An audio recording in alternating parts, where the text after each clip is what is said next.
నమస్తే TV 20 news కి స్వాగతం. బులెటిన్ల ముందుగా హెడ్లైన్స్. గుజరాత్ లోని అహ్మదాబాద్ లో పార్టీ కార్యకర్తలను ఉద్దేశించి రాహుల్ గాంధీ ప్రసంగం.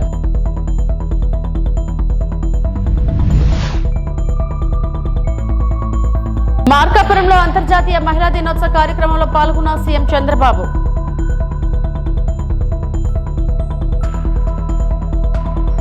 కేంద్ర మంత్రి అశ్విని వైష్ణవ్ను కలిసిన తెలంగాణ మంత్రులు మరియు కాంగ్రెస్ నేతలు.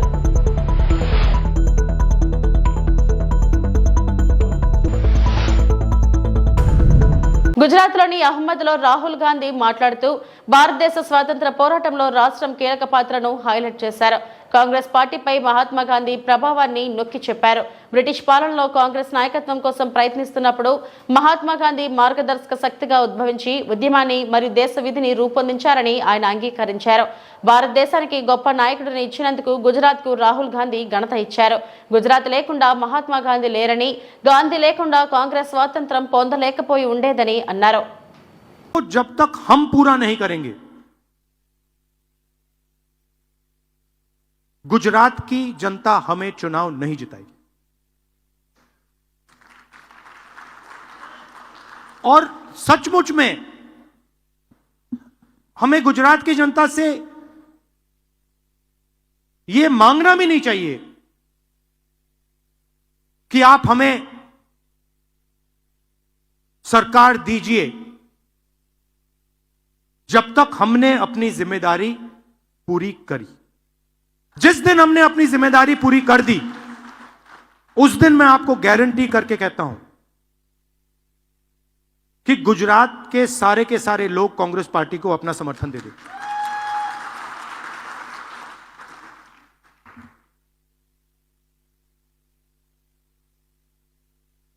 तो मेरी जिम्मेदारी क्या है? मैंने कांग्रेस पार्टी की बोली और अपनी बोली.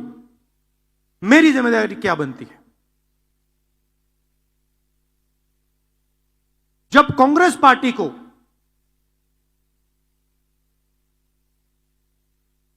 अंग्रेजों का सामना करना पड़ रहा था,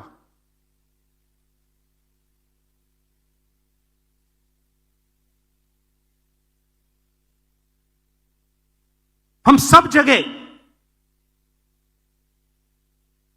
नेतृत्व को ढूंढ रहे थे. अंग्रेज हमारे सामने थे,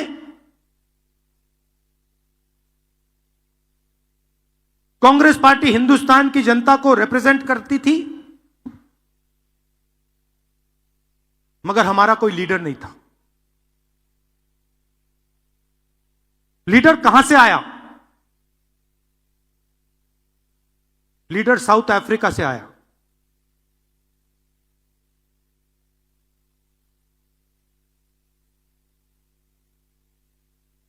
कौन थे?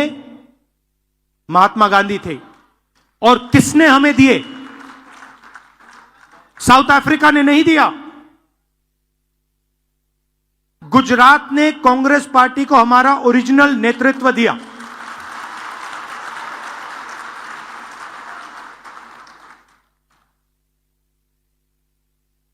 और उस नेतृत्व ने हमें सोचने का तरीका,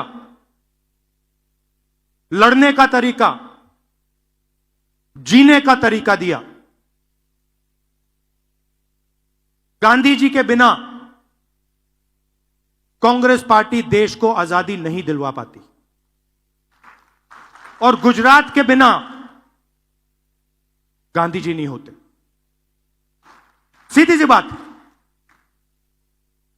ఏపీ సీఎం చంద్రబాబు ప్రకాశం జిల్లా మార్కాపురంలో పర్యటించారు.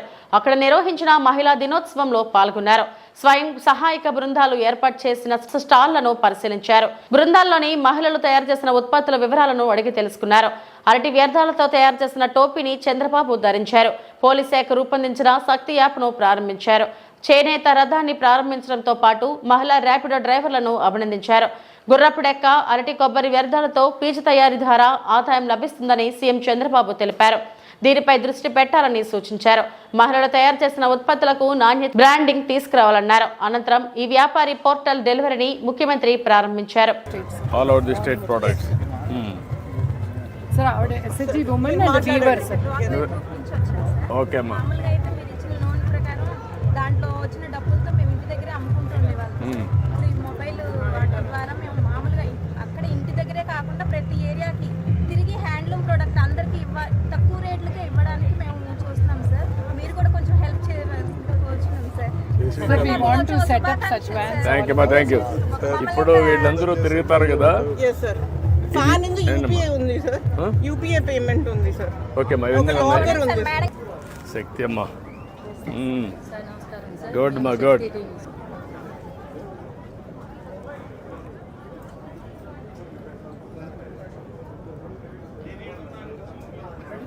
Very good. ఈరోజు దగ్గర 24 ఆర్గనైజేషన్స్ తో ఎంఓయూలు చేశాం, కొన్ని లక్షల మందికి ఉపాధి కల్పించడానికి. ఇది ప్రారంభం మాత్రం. ఎందుకు నేను ఈ మాట చెప్తున్నానంటే, నేను ఒకప్పుడు డాక్రా ఉమెన్ తయారు చేశాను, మెప్మా ఉమెన్ తయారు చేశాను. అందరూ నన్ను ఆ రోజు ఎగతాళి చేశారు. ఈ ఆడవాళ్ళు ఏం చేస్తారు, ఈయనకు కూడా ఏం పని లేదు, వీళ్ళు అనవసరంగా ప్రోత్సహిస్తున్నాడు అని నన్ను ఎగతాళి చేసిన వాళ్లే. నేను ఒకటి చెప్పాను, మా ఆడబిడ్డల శక్తి మీకు తెలియదు, చూసి చేపిస్తానని చెప్పి ఆ రోజు సవాలు విసిరాను.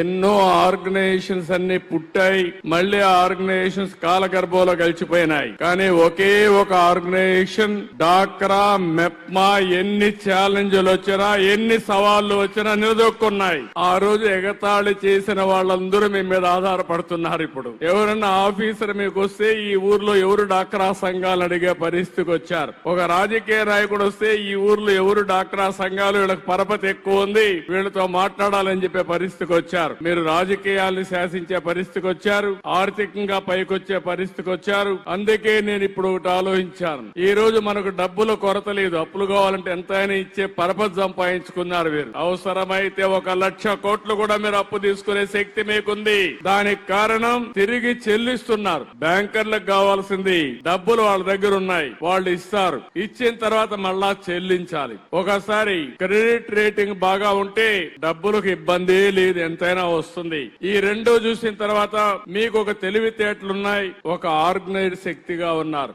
నేను అందుకనే ఈ రోజు మీరు చూస్తే వాళ్ళు చెప్పినట్టన్నీ మీరు ఇంటే ఒక ఆలోచన వస్తుంది, మీరెక్కడ ఫిట్ ఇన్ అవుతారో అని. మీ ఊర్లో ఉండి ఒక చిన్న హోటల్ పెట్టుకొని మీరు పారిశ్రామికవేత్తలుగా ఎదగడానికి మొదటి మెట్టుగా తయారు చేస్తానని మరొక్కసారి హామీ ఇస్తున్నా. మీరు ఆఫీసుకు పోతూ మీ మోటార్ బైక్ లో వేరే వాళ్ళకు డ్రాపులు చేసి 10 రూపాయలు సంపాదించుకునే మార్గం చూపిస్తున్నాను. అందుకే ర్యాపిడోని తీసుకొచ్చారు ఇక్కడికి. ఇంకో పక్క ఫ్లిప్కార్ట్ లాంటి వ్యవస్థలు తీసుకొచ్చారు. వాళ్ళు మీరు తయారు చేసే వస్తువుల్ని ప్రపంచ మార్కెట్ కు చేరవేయడం, మీకు కావలసిన నైపుణ్యాన్ని నేర్పించి మిమ్మల్ని ఒక.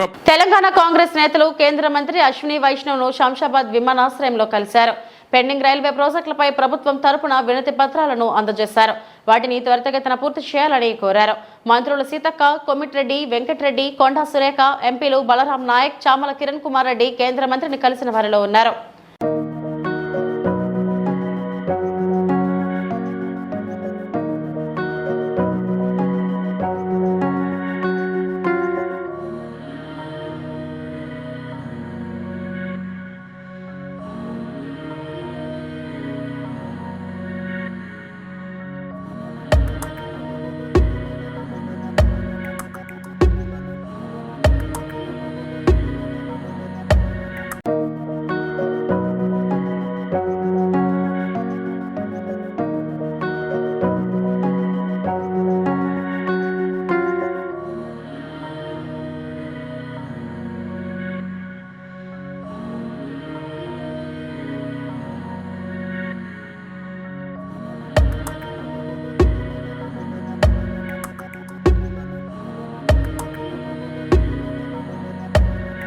కావలి తెలుగుదేశం పార్టీ కార్యాలయంలో కావలి శాసనసభ్యులు Daggumati Venkatakrishna Reddy CM relief fund చెక్కులను లబ్ధిదారులకు అందజేశారు. మహిళా దినోత్సవం రోజు సీఎం సహాయ నిధి చెక్కులు పంపిణీ చేయడం చాలా సంతోషంగా ఉందని అన్నారు. రాష్ట్ర అభివృద్ధి ప్రదాత చంద్రబాబు సహకారంతో అభివృద్ధి సంక్షేమ ఎజెండాగా ముందుకు పోతున్నామని, అధికారంలోకి వచ్చిన కొద్ది రోజుల్లోనే 2,34,00,000 71,463 లక్షల రూపాయలు సీఎం సహాయ నిధి చెక్కులు పంపిణీ చేశామని, నేడు 87 మంది లబ్ధిదారులకు 93,61,938 సీఎంఆర్ఎఫ్ చెక్కులు పంపిణీ కార్యక్రమాన్ని సీఎం సహకారంతో చెక్కుల పంపిణీలో రాష్ట్రంలో కావలి 3వ స్థానంలో ఉందని ఆయన పేర్కొన్నారు. 7 లక్షల రూపాయలు చేకూర్తి 7 లక్షల రూపాయలు లేటు పెళ్ళేటి చిరంజీవి అమ్మ 94 లక్షల రూపాయల డబ్బుల్ని ఈ రోజున సీఎం రిలీఫ్ కింద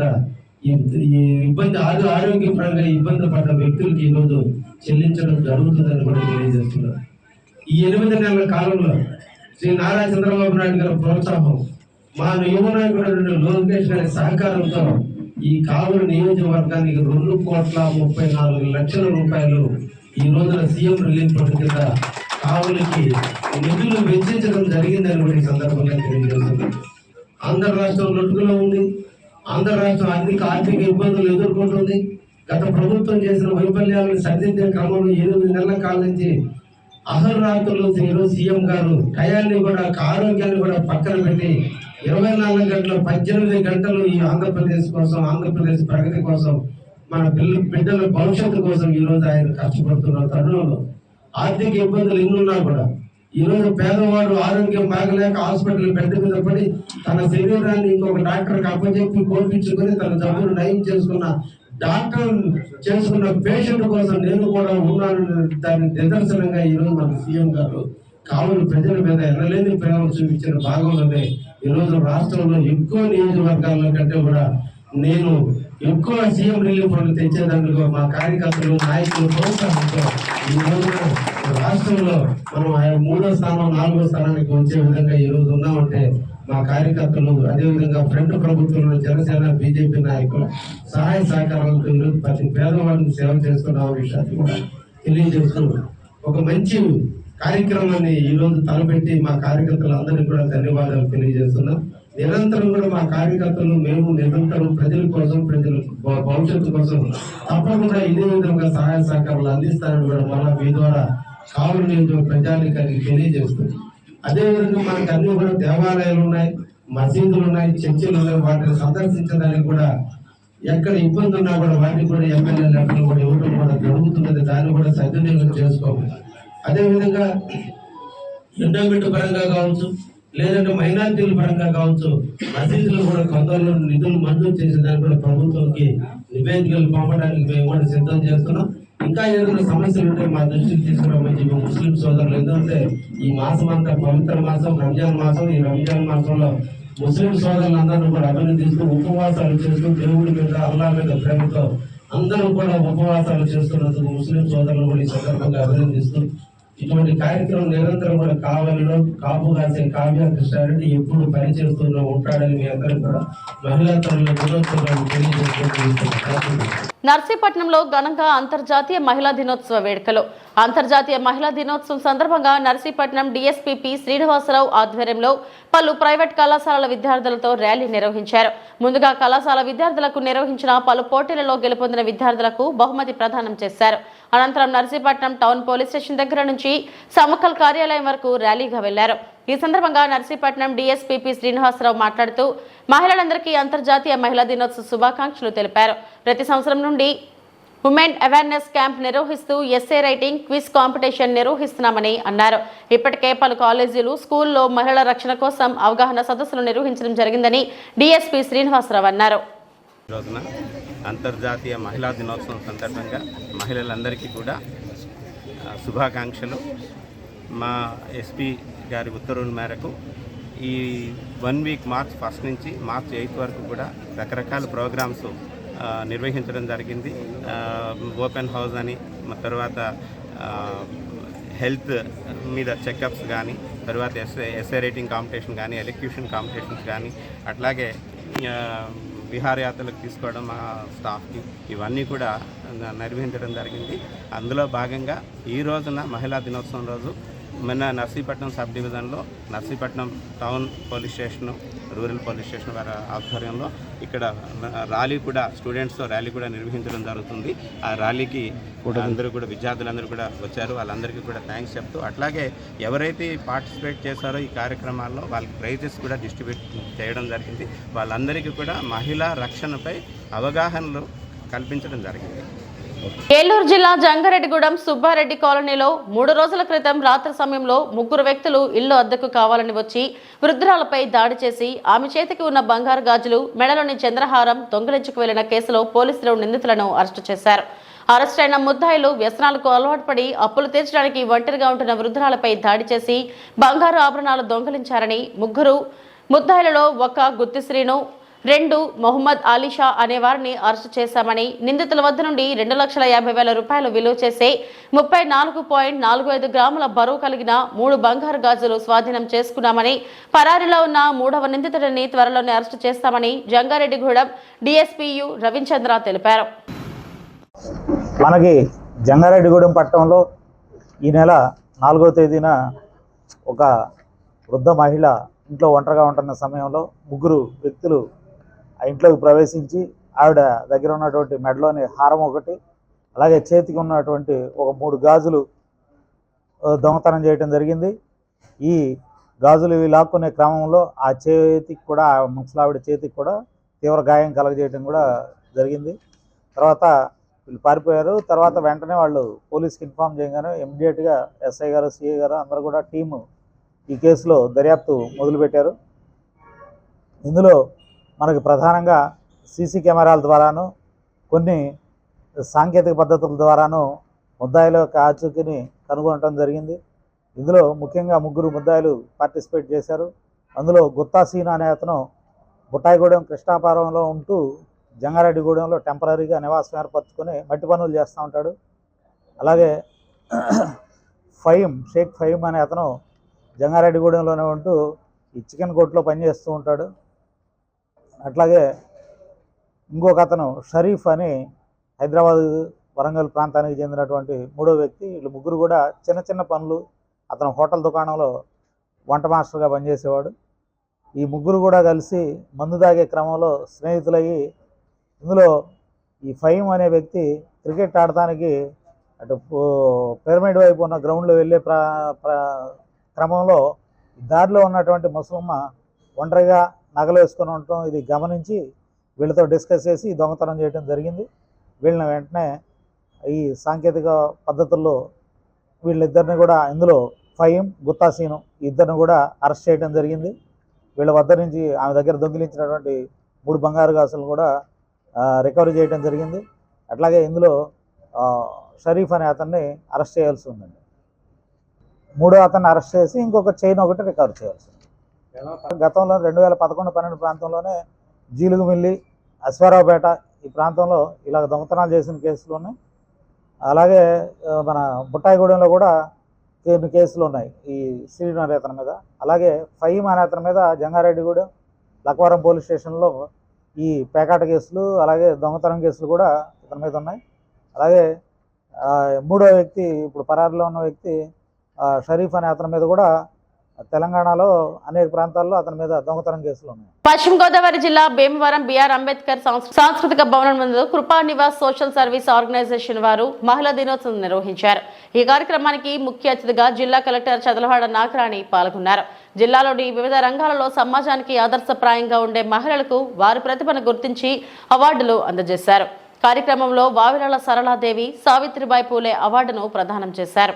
ఈ సందర్భంగా సరళాదేవి ఆర్గనైజేషన్ వారికి ధన్యవాదాలు తెలియపరుస్తూ, మహిళలపై నానాటికి పెరిగిపోతున్న ఈ విషపూరితమైన రోజులు పోవాలి అంటే ప్రభుత్వాలు, న్యాయ వ్యవస్థ సకాలంలో నిందితులకు శిక్ష విధించి మహిళలపై జరుగుతున్న అరాచకాలు తగ్గి మనం మహిళా దినోత్సవం ఆనందంగా జరుపుకునే రోజులు రావాలి అని అన్నారు. ఈ కార్యక్రమం ఆర్గనైజేషన్ సభ్యులు జి సత్యసుధామ, ఎం జ్యోతిల ఆధ్వర్యంలో నిర్వహించారు. కార్యక్రమంలో వివిధ రంగాలలో రాణిస్తున్న మహిళా నాయకులు పెద్ద సంఖ్యలో పాల్గొన్నారు. ఏదో ఒక చోట అమానుషంగా బలైపోతున్న తీరు కూడా రోజు రోజుకి కూడా మానవత్వం మర్చి మృగాల నిజంగా ఒక్కొక్కసారి నాకు అనిపించేది ఏంటంటే, అటువంటి సంఘటనలు జరుగుతున్నప్పుడు, వింటున్నప్పుడు, చదువుతున్నప్పుడు మనుషుల మధ్య కంటే అడవిలో ఉంటేనే మా మహిళలు సురక్షితమేమో అనిపించేస్తుంది. అంత క్రూరంగా మరి అంత భయానకంగా మరి పురుషులు కొంతమంది అలా ఉండడం వల్ల చాలా బాధ, చాలా ఆవేదన వ్యక్తమవుతుంది. మరి ఆనాడు మహాత్మా గాంధీ గారు ఎందుకు అన్నారా అన్న విషయం ఎప్పుడో 47 స్వతంత్రం రాకముందు అన్నారు, స్వతంత్రం వచ్చాక అన్నారో నాకు తెలియదు. నిజమైన స్వతంత్రం అర్ధరాత్రి ఆడపిల్ల బయట తిరిగినప్పుడే అని ఎప్పుడైతే అన్నారో ఆ మాట ఈ రోజుకి కూడా ఆయన ఎంత దూరదృష్టితో అన్నారు అన్నది మనకి ఒక ఆలోచన రేకెత్తుతుంది. అంటే నిజమైన స్వతంత్రం, నిజంగా పరిపూర్ణంగా మహిళలు స్వేచ్ఛగా ఆనందంగా ఎప్పుడు ఉండాలంటే మనకి ఒక వారం 10 రోజులు పేపర్లో ఎప్పుడు కూడా ఏ మూల మహిళలకు అన్యాయం జరిగినట్టు రాలేదు అంటే నిజంగా మనం చాలా పరిపూర్ణత చెందాం, మన దేశం చాలా బాగుపడిందని, మనం పరిపూర్ణంగా ఆనందంగా ఉండే రోజు ఆ రోజు కోసమే నేను ఎదురు చూస్తున్నాను. మనుషులు మారాలి, మరి మగాళ్ళందరూ కూడా తెలుసుకోవాలండి. అందరు మగాళ్ళని నేను ఎప్పుడు చాలామంది స్టేజ్లకి మగాళ్ళు అలాగా మగాళ్ళు ఇలాగా అని అంటారు, అది చాలా తప్పు. ఈరోజు మనము ఇలా మాట్లాడుతున్నాం, ఇలా చేస్తున్నాం అని అంటే పూర్వం ఒక సతీ సహగమనం కానివ్వండి, బాల్య వివాహాలు కానివ్వండి, మహిళలను ఆర్థికంగా, సామాజికంగా, రాజకీయంగా ముందడుగు వేస్తామంటే పశ్చిమ గోదావరి జిల్లా ఆచంట మండలం సిద్ధాంతం కోడేరు లంక గ్రామంలోని జిల్లా మత్స్యకార సొసైటీ అధ్యక్షులు మైలా వసంతరావు మత్స్యకారులను కలిసి వారి యొక్క సమస్యలను అడిగి తెలుసుకున్నారు. ప్రతి ఒక్కరూ కూడా ప్రధానమంత్రి ఇన్సూరెన్స్ అవకాశాన్ని సద్వినియోగం చేసుకోవాలని కోరారు. వారి యొక్క సమస్యలు విని ఈ సందర్భంగా ఆయన మాట్లాడుతూ మత్స్యకార వృత్తిపైన ఆధారపడే వారందరికీ కూడా సబ్సిడీ లోన్లు వచ్చే విధంగా కృషి చేస్తారని ఆయన అన్నారు. సిద్ధాంతం గోదావరి ఒడ్డున సిఆర్జెడ్ భూముల కింద గత ప్రభుత్వం అమలు చేయడం జరిగిందని అన్నారు. వీటి కోసం ఉన్నతాధికారులను, నాయకులను కలిసి ఈ యొక్క సమస్యను వివరిస్తానని ఆయన తెలిపారు. కార్యక్రమంలో మత్స్యకార నాయకులు, సొసైటీ నాయకులు, గ్రామ ప్రజలు పాల్గొన్నారు.